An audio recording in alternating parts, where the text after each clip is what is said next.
नमस्कार। हमारे YouTube channel में आपका हार्दिक अभिनंदन है। साईं ज्योतिष विद्या केंद्र से मैं हूँ सलीला ठाकुर। सभी सनातन प्रेमियों को श्रावण मास की बहुत बहुत शुभकामनाएं।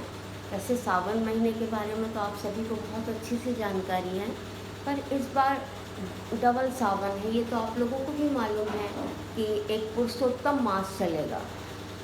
जो हम लोग साल भर में जो पंचांग में जो कुछ तिथियां क्षय हो जाती हैं, कुछ तिथियां बढ़ती हैं, घटती हैं, तो ये लगातार अगर ये 2 साल 3 साल 2 साल 2.5 साल तक ये स्थितियां रहती हैं, तो हर तीसरे साल में जो वो सारी तिथियां बढ़ जाती हैं, तो उन सब तिथियों को बढ़ा करके एक माह बन जाता है, जिसे पुरुषोत्तम मास कहते हैं। और अधिकांश लोग इस माह को मल मास कहते हैं, खंड मास कहते हैं।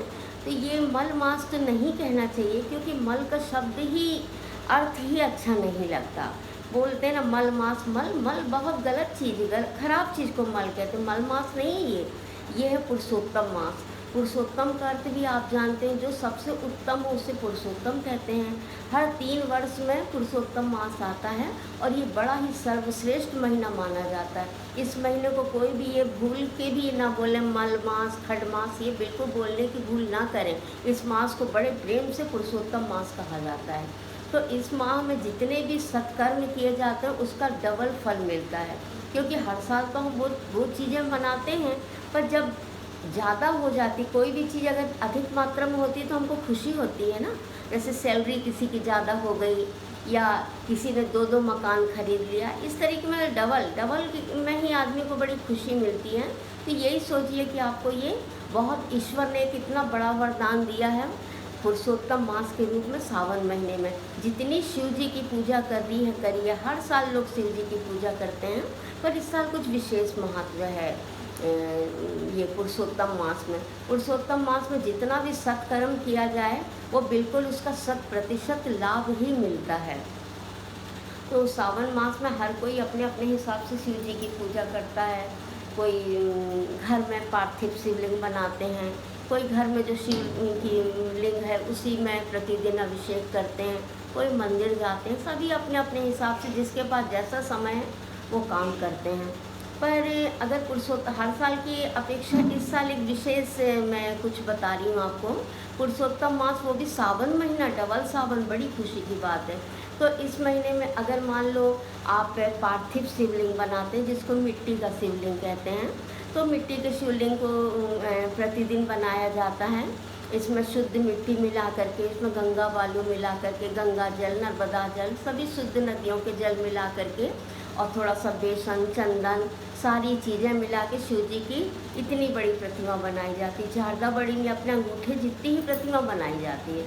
और इस प्रतिमा को बनाने के बाद प्रतिदिन इसका अभिषेक किया जाता है और शाम को इस मूर्ति को विसर्जित करते हैं। इसको पार्थिव शिवलिंग कहते हैं। इसका महत्व बहुत ज़्यादा अधिक है।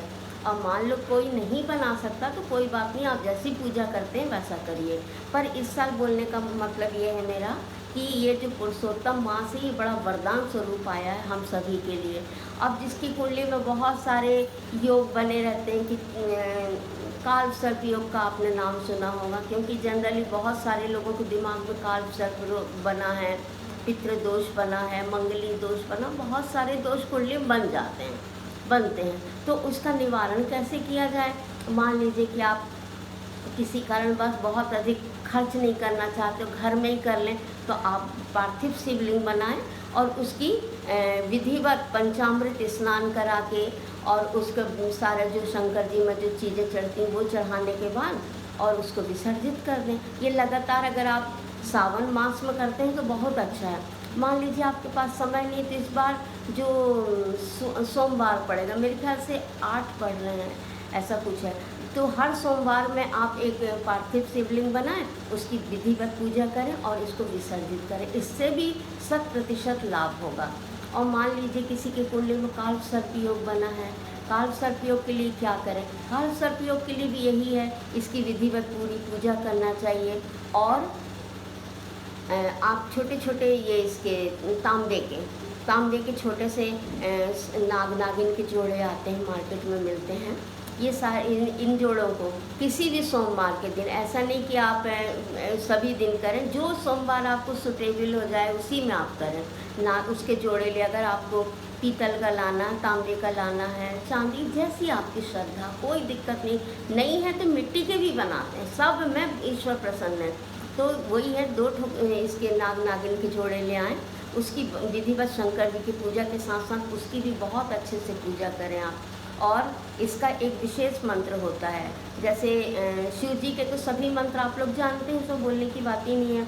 ओम नमः शिवाय, ओम रुद्राय नमः, सारे मंत्र होते, पर काल सर्प योग अगर पर्टिकुलर आपकी कुंडली में बना है तो इसका एक विशेष मंत्र होता, ओम देवदत्त धनंजय नमः, ओम देवदत्त धनंजय नमः। इस मंत्र का आप 1 माला रुद्राक्ष की माला से करिए, 1 माला 2 माला जितनी आपकी सज जाए उतना करने के बाद विधिवत शंकर जी की मिट्टी वाले पारस शिवलिंग की पूजा करें। उसी के पास ये नाग नागिन के जो जोड़े आपने लाए हैं उसको भी बैठा लें, उसकी भी विधिवत पूजा करें। कच्चे दूध से, दही से, शक्कर से, घी से, शहद से पंचामृत स्नान करा दें और शमी का पत्र भी डालें। इन सब को करने के बाद आप उनकी भी विधिवत पूजा करें और शाम को जब वो शिवलिंग को विसर्जित करने जाएंगे तो शाम को ये नाग नागिन के जोड़े को भी बहती नदी में जाइए और इसको दोने में बिठाल के विधिवत अपने सारे कष्ट हर जाएं, ये बोल के प्रार्थना करके और बड़े आराम से इसे दोने को बहा दीजिए। इससे भी आपको बहुत हद तक साल भर के अंदर आपको बहुत लाभ होता है, क्योंकि पिछले वर्ष भी मैंने कुछ ऐसे ही उपाय बताया था, उसका रिजल्ट लोगों को मिला। उन्होंने आके मुझे फ़ोन में बताया कि सच में हमने शिव जी की विधिवत पूजा किया, उससे हमको फ़ायदा तो हुआ। तो ये कर सकते हैं आप। और मान लीजिए किसी की कुंडली में बहुत अधिक घोर पितृदोष बना है, अब ये लोग बोलेंगे सावन माह में पितृदोष की शांति नहीं की जाती, ये नहीं की जाती, सबकी शांति होती है। इसी साल होगी, हर बार नहीं बोले, इस बार क्योंकि पुरुषोत्तम मास चल रहा है। पुरुषोत्तम का अर्थ है जितने भी आप सत्कर्म करेंगे वो सबका 100% लाभ मिलने वाला है पुरुषोत्तम महीना। मान लीजिए अगर आपकी कुंडली काल सर्प हो, इसकी शांति कराइए। पितृदोष बना है, किसी ब्राह्मण को मिल करके आप इसकी नारायण नागबली की पूजा करवा सकते हैं। उसके बाद मान लीजिए किसी लड़की की कुंडली में घोर मंगली दोष बना, जैसे बहुत सारी बच्चियाँ होती हैं बेचारे, सब कुछ अच्छा है पर किसी न किसी कारणवश से शादी नहीं तय होती है, बेटों की भी नहीं हो पा रही है। हर चीज़ होने के बाद कभी कुंडली में कुछ ऐसी कुपित दोष बनते हैं जिसके कारण शादियों में विलम्ब हो जाता, तो इसमें बिल्कुल उदास होने की बात नहीं है। पुरुषोत्तम मास इसीलिए बना है। अभी आप करिए, हर मंगलवार को मंगला गौरी का व्रत करवाइए। मंगला गौरी का व्रत बच्चियों से कराएं, बेटे भी कर सकते हैं। इसमें गौरी माता और शिव जी की विधिवत पूजा होती है। इसको करने से 100% लाभ होता है। ये सारा जो बोलने का मतलब ये है, मेरा जो पुरुषोत्तम मास आया है ये वरदान बन के आया है। इसको भूल के भी खड मास या तो मल मास ये ना बोलें आप, इनको बोलना बहुत गलत है। सिर्फ पुरुषोत्तम, भगवान पुरुषोत्तम है, जिसके बराबर उत्तम कोई ना हो, वो पुरुषोत्तम मास कहलाता है। और बड़े सौभाग्यशाली होते हैं ये महीने, खास करके अगर डबल सावन हो जाए, इसको तो बड़ा पवित्र महीना माना गया है। इसलिए आप लोग विधिवत सावन माह का खूब लाभ उठाएं, खूब अच्छे से विधिवत पूजा करें, ईश्वर सबकी मनोकामना पूर्ण करें।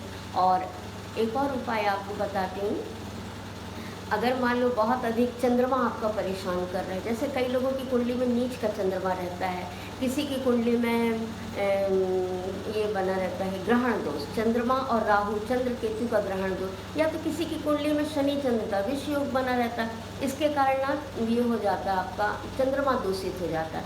और दूषित चंद्रमा की स्थिति ये हो जाती है कि आदमी में सारी क्वालिटी रहती, पर मानसिक तनाव लेना, बहुत अधिक शंका, मानसिक तनाव, बहुत अधिक अनिद्रा, मतलब किसी भी चीज़ में डर की स्थिति, क्योंकि चंद्रमा मन का कारक है। जब मन ही हमारा कमज़ोर रहेगा तो हम आगे क्या करेंगे। तो जिस बच्चे की कुंडली में अगर चंद्रमा की ये स्थिति और उसका नेचर आपको ये लग रहा है, तो उसके लिए तो वरदान है पुरुषोत्तम मास। हर दिन 1 लोटा पानी और उसमें एक लोटे में कच्चा दूध, चांदी का लोटा होता है तो बहुत अच्छी बात है, मान लो जो भी है आपके पास, तो उसमें आप कच्चे दूध के साथ जल को चढ़वाइए। पूरे सावन मास चढ़वाएंगे। और आखिरी समय में आप एक काम करिए, नाग नागिन के जोड़े चंद्रमा एक चांदी का बनवा करके उसको आप शिव जी में चढ़ाएं। उसके बाद आप ओम नमः शिवाय का जाप करते हुए आप प्रभु से प्रार्थना करें। आज का हमारा विषय यही था। आप लोग सावन मास का खूब लाभ उठाएं। धन्यवाद।